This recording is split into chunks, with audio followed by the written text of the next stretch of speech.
All right. Welcome, members of the culture. I am Ra, and you are here. And why are we here today? We're here to get a review started. And we are talking about the Storm Collectibles Kintaro, a character that I personally have a great connection to, but we'll cover that later. One of the coolest figures that you can possibly own, in my opinion. I think Storm Collectibles does a really, really good job with their collectibles. That's just my opinion. Anyway, we're going to talk about the reviews here, and let's get the review scale covered because that's really important. Folks, we are primarily an in-box collecting channel. What does that mean? That means most of our figures are in box. We do take some out, obviously, like this, and those that we take out, we do review, right? So our review scale, and so before I get off on that, if you are interested in in-depth reviews where you break down every single thing you want to know from points of articulation and all the details about the sculpt, who sculpted it, so on and so forth. There are channels that do that. I'll be honest with you, that's not something that we do here. We give you kind of a more simple, basic breakdown of it. But some of the channels that we do follow, and please feel free to subscribe to these guys. D Amazing, he does a great job. He's also wonderful with his figure photography. Please check him out. D Hunter, one of the best in the game. If you want to get a breakdown where I talked about earlier, points of articulation, all of that, he's good. There's 5 points of articulation. Wonderful channel as well. Kyle Peterson, I think most of you all that are in the collecting game know about him. He's fantastic. And my man Bones in the Necro Zoo always does a good job breaking down. And he does some of the best custom figures on the planet. Right, so if you're looking for like a little bit more of an in-depth breakdown, those channels would be ones to be on the lookout for and to check out. Because as I said here, we're going to give you a review, but it's not going to be as in-depth as that. It's a little bit more on the simple side. But yeah, please check those out. Now let's go ahead and get to. When it comes to our review scale, it's really, really simple. Our criteria is based on 4 things, just 4, right? Number 1 is cool. Is it cool to you? Again, reviews are subjective, so expect this to be subjective. Is it cool to you? What's cool to you is, hey, I think that's cool. That's what matters, right? Next is connect. And when I say connect, do you have a connection to this particular figure? Do you have a connection to this character? You know, because when it comes to connect, it's not all about looks yet. Stay tuned to that, right? Next, price. Is it worth your scratch? At the time of this recording, ladies and gentlemen, eggs are about $10 a carton. So you got to make some serious decisions nowadays when it comes to price. So, you get back in the day, it'd be a little different. Figures cost a little bit less. You didn't have as much to worry about. But now, like I said, with the price of eggs, kids, everything else, yeah, is it worth your scratch? Yeah, maybe. Is it worth picking up now? Is it worth waiting for a sale? Or is it not worth getting at all? You have to make that decision. But price is something we definitely touch on. Last but not least, display. Now, how do I look? Especially next to everybody else, right? So with figures, a lot of times you're going to display them. So how cool does a figure look in terms of when it comes to displaying it? Can you display it next to a Marvel Legend? Can you display it next to something that's 3.75? Can you display it to like a Mega Fig? Whatever, multiverse, whatever have you. That's something that we do look at. Does it look good out of the box? Does it look good in the box? Because there are some figures, and I do have it, so let me be clear on this when I say this. Looking at you, Mega Fig Darkseid, Todd, that figure looks amazing in the box, but when it comes to articulation, that thing is more fragile than my knees. Okay, so let's get on to the show, right? When it comes to this particular figure, right? This is, I don't know if you can tell on the camera, this is a really cool figure. Oh man, we just lost one of those bands. That's something I was about to talk about, right? So see these right here? These are those gauntlets he wears. They get on there, but when you're putting in and changing out his hands, and that's something you will frequently be doing, please be careful with that. That might be the only kind of knock I have on them. Other than that, they stay on there just fine. They fit perfectly. But back to the figure. As you can see, this is just an amazing job on the sculpt by Storm. I think it looks fantastic, particularly the head. I'll bring him a little closer and hope not to scare you all. That looks fierce and that looks very realistic. Great job on his flesh tone all the way around the figure, including, I love the tiger stripes, right? That was one of the cool things about Kintaro back in the day when you first saw him and fought him in Mortal Kombat 2, right? All the way down to these perfectly pedicured feet that look like my ex-girlfriend. I mean, they are absolutely on point with everything. He is well articulated. I can say that. I mean, for a figure of this size, he's pretty well articulated. I mean, bends back about that far. He could give you a kick, no doubt about that, you know. A really good articulated figure with 4 arms, for a figure, because they have Goro, obviously, Shiva, and others. And I think at the time Goro was their first one. They've gotten better since then, because we'll cover Shiva and all the rest of them later on in the channel.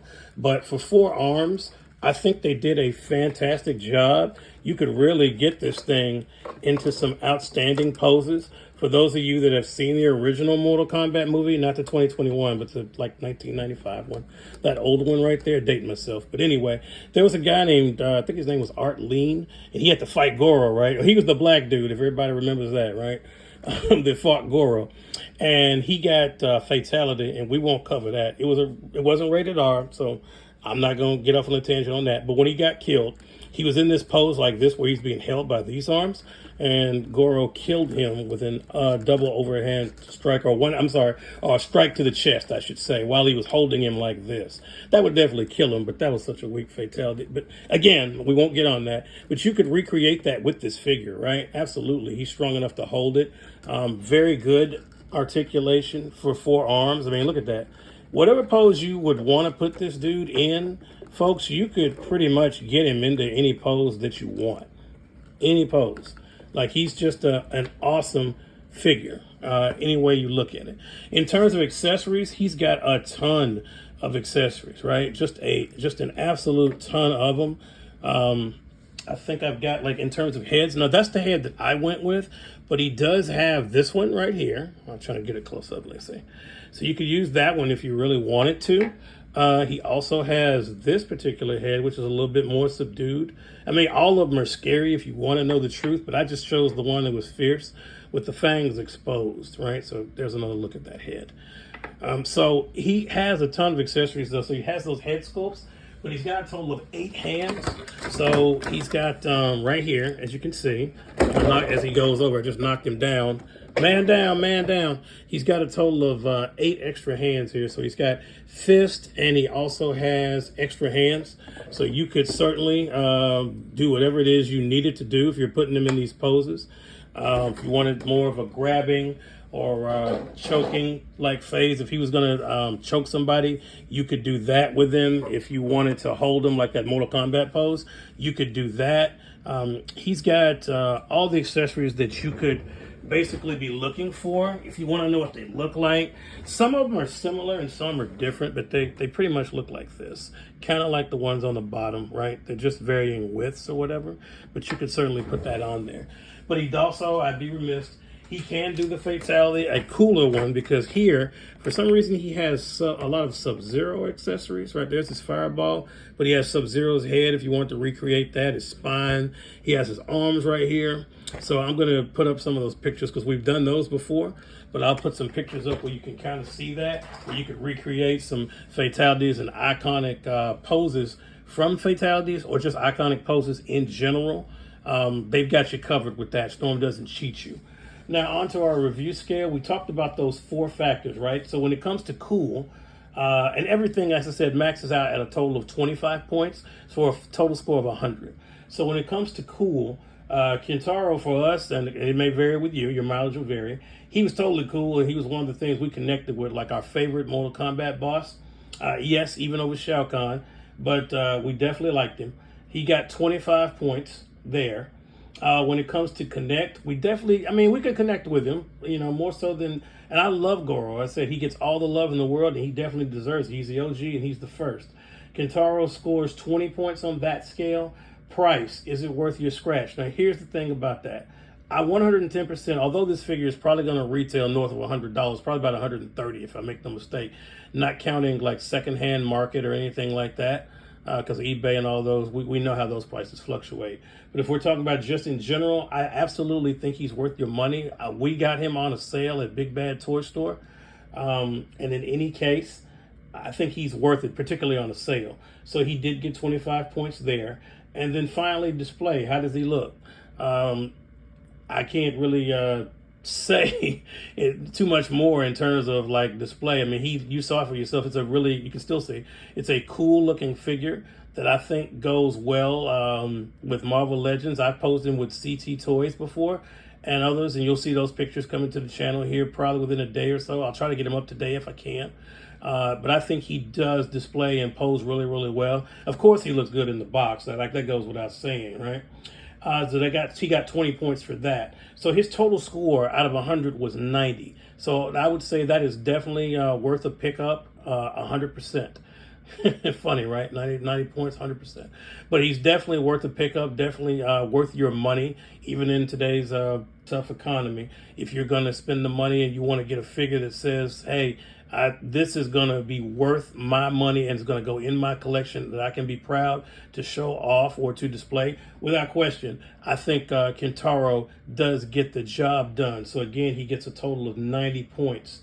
Folks, we're going to go ahead and get up out of here now. We will be back a little bit later on today because we do have another we have another review we promised to drop, and we will be dropping that for you.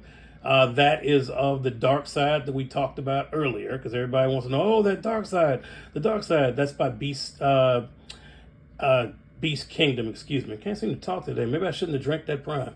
Anyway, we're going to make sure we get that review up so you'll be able to check that out. Thank you all so much for tuning in to the first of many. This is a day one thing. We will get better and better. So thank you for your likes, your sharing, your comments, subscribing, all of that, because we are nothing without you. Together, we're the culture. So remember that, together. Thank y'all folks so much for tuning in, and we will see you guys on the next one. Until then, my people, stay great.